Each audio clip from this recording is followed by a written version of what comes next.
everyone, it's Kim. Welcome back to my channel, and if you're new to my channel, welcome and stick around because I am going to share with you the weekly topic from the Weight Watcher or WW meeting this week. So my goal is to have these be 3 minutes or less, so I'm going to jump right in. If you like this type of video, put chat down in the comments so that I know that you want me to continue to do these weekly chats and bring you the topics of the week. So I've got some notes down here to keep me on track because otherwise there's no way I could do this in 3 minutes or less. So let's jump in. So today's meeting was all about the different fats you're going to find in your food and the fact that all fats are not bad. So we covered the 3 different types of fats. We have the trans fat, the saturated fat, and the unsaturated fat. So with those 3 types of fats, trans fats are going to be the worst ones out of the category. And there is a new rule being implemented that companies are going to begin taking the trans fat out of their foods and the things that they're manufacturing. Now you're going to find the trans fats in a lot of your highly processed foods. And you're going to notice like some margarines used to be ladled, just loaded with trans fats. And now you're going to see that they are being remanufactured to just be the saturated fats, which are a little bit better for you. So again, looking at my notes to make sure I stay on track here.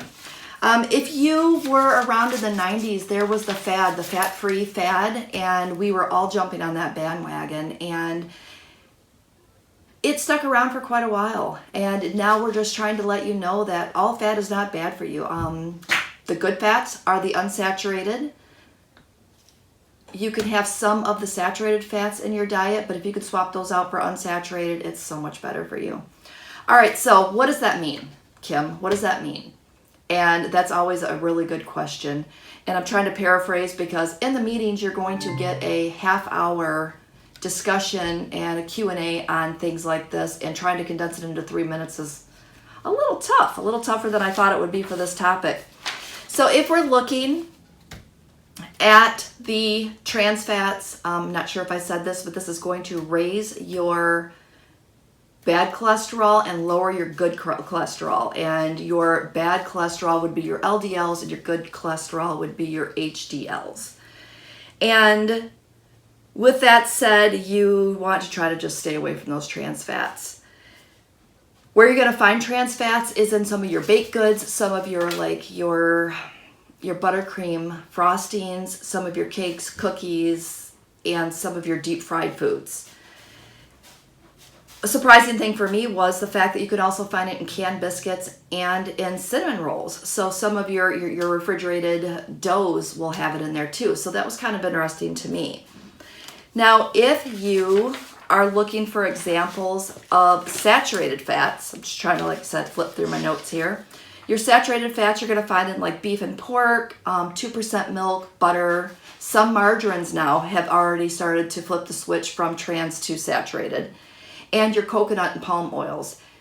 Now, if you're looking for unsaturated fats, you're going to find that in like avocado, your olive oils, your soybean oils. You're going to find it in eggs. Hold on, I have another list here. You're going to find it in eggs, salmon. Some of your nuts and seeds as well will have the unsaturated fat. So those are always the good ones to point your way to. Now, we also discussed a few other items. I did a show and tell, and we did a guess which ones they are.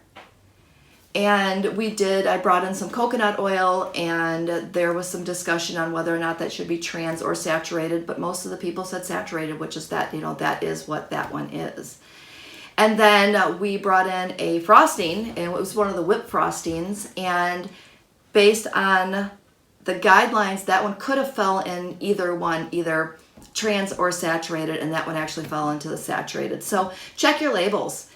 And speaking of labels, we did do a discussion on Q&A on the labels, and if something is labeled as low fat, it has to be under 3 grams of fat per serving, which was interesting. If it's labeled reduced fat, it can have up to 25% fat. And if it's labeled trans fat free, by the FDA guidelines, I think it's FDA, don't quote me on that, but by those guidelines, it can have up to 0.5 grams of trans fats and still be labeled as trans fat free. So read your labels, stay informed. And with that said, I'm going to sign off from here. So we're going to leave it here. Hopefully I am close to 3 minutes. It's been hard. I'm not sure I've hit 3 minutes yet. So with that said, thanks for watching. We'll see you next week with the next week's topic. And just so you know, the next week's topic is building body confidence. And I have a lot to say about that. So stay tuned.